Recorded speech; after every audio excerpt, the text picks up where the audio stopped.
Bienvenue dans votre édition des Locales. À Lyon, nous découvrirons la nouvelle résidence étudiante du Crous, une résidence pour lutter contre le décrochage scolaire. À Marseille, nous plongerons dans un monde virtuel, un jeu collaboratif avec comme décor la Lune. Mais avant, intéressons-nous à l'histoire de ce juriste originaire d'Albi.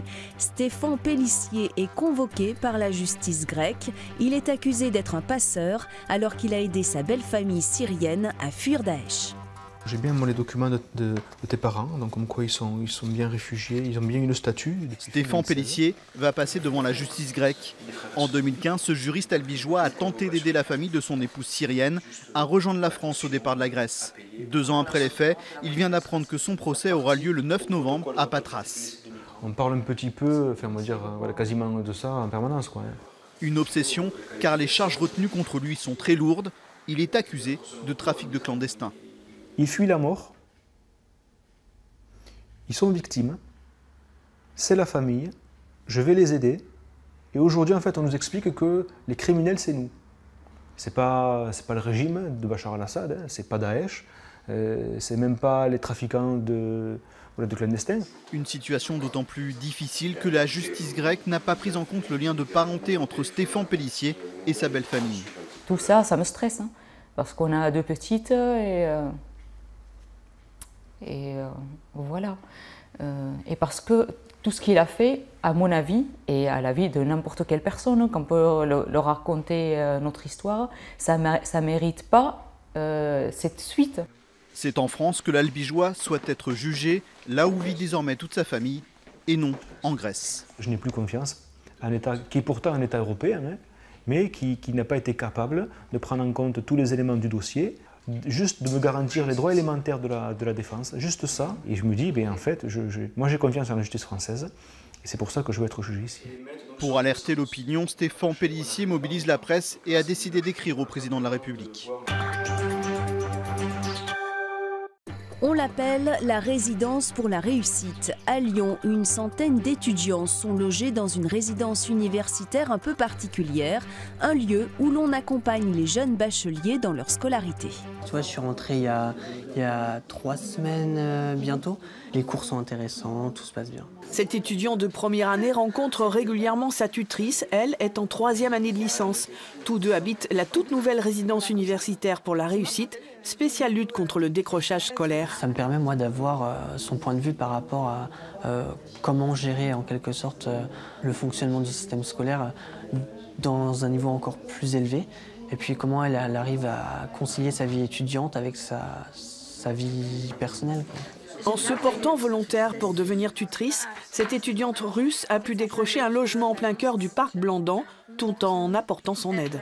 Déjà, j'ai trouvé quelqu'un qui peut lui aider au niveau des études, puisque du coup, j'ai un connaissance qui est aussi dans cette résidence-là pour la réussite. Et lui, il fait du droit. Il m'a proposé son aide, du coup, je me suis dit, ah, c'est bien. Le droit, une matière essentielle pour cet étudiant. Il prépare un DUT carrière juridique. Avec un bac technologique en poche, Dylan Bonneau a senti le besoin d'intégrer ce dispositif, une résidence pour la réussite. Et c'est une première pour le Crous de Lyon. Il y a d'autres expériences en France de ce type de résidence, hein, ou d'internat pour la réussite dans les lycées. Et chaque fois, quand même, le taux de réussite, évidemment, remonte très fortement. En plus du tutorat, les étudiants de la résidence bénéficient d'un programme varié d'animation. Ainsi, la centaine d'étudiants concernés, tous boursiers, ne restent jamais isolés. Souvent, les camarades de la même classe s'entassent dans un studio pour un grand dîner. Alors, au menu, c'est des pâtes. Et si on partait sur la Lune? À Marseille, les amateurs de jeux collaboratifs ont désormais un lieu pour se confronter au monde virtuel. Une expérience entre l'escape game, le cinéma et le jeu vidéo qui transporte les joueurs dans un univers extraordinaire. Je vais vous équiper d'un casque et de 2 manettes et vous allez transporter dans un autre monde. Un monde étrange où les joueurs font de drôles de gestes. Et il faut vraiment qu'on se barre de ce truc, hein. Continue à faire du feu, moi je m'occupe des osios. Parfois même, ils poussent des cris. Bienvenue dans le monde de la réalité virtuelle avec Virtual Room, un concept unique à Marseille. Là, les deux sont sur la Lune. Ils peuvent se voir, ils peuvent se parler. Bon, vous ne voulez pas, moi je l'entends dans le casque. Et ils peuvent s'échanger des objets, c'est exactement ce qui va se passer maintenant. Enfin, s'ils comprennent. Pour chaque joueur, entre 2 et 4 en même temps, l'objectif est de réaliser des missions. Sensation garantie. Ah mais c'est bluffant. Les graphismes, ils sont ultra bien faits. On y est dedans quoi. Et c'est pas du tout un jeu vidéo. C'est-à-dire qu'aujourd'hui, le Virtual Room, c'est entre le cinéma, l'escape game et le jeu vidéo. Et on se positionne un petit peu dans les trois trucs. Le cinéma parce que vous découvrez un univers qu'on ne connaît pas. Le jeu, l'escape game, parce qu'il y a un jeu d'énigmes à découvrir pour pouvoir avancer et justement de basculer d'un monde à un autre. Et le jeu vidéo, parce que malgré tout, c'est un dérivé du jeu vidéo, parce que vous êtes avec un casque, voilà.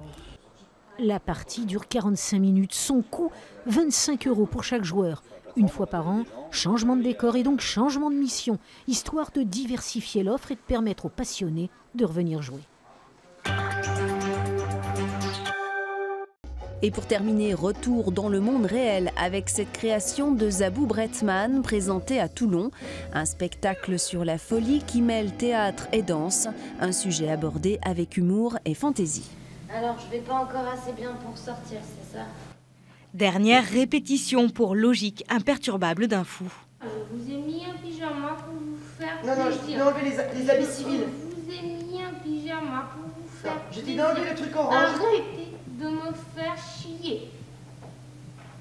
Inspirée entre autres des textes de Tchekhov et de Shakespeare, cette pièce est signée Zabou Breitman. Ça parle de, oui, de la joyeuse folie, la folie douce, de la folie plus institutionnelle, puisqu'il y a aussi de l'hôpital, comme on le voit dans les extraits. Mais il y a aussi toute la folie, le surréalisme, la danse. Des acrobaties réalisées grâce à l'énergie de ces 4 jeunes comédiens.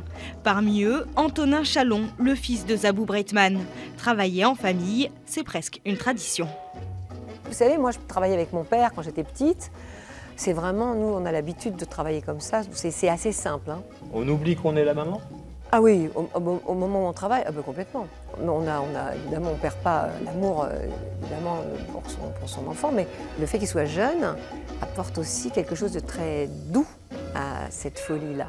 Sur les planches, le soignant peut devenir le malade et le malade, le soignant. Alors, je vais pas encore assez bien pour sortir, c'est ça? Faut en parler à eux.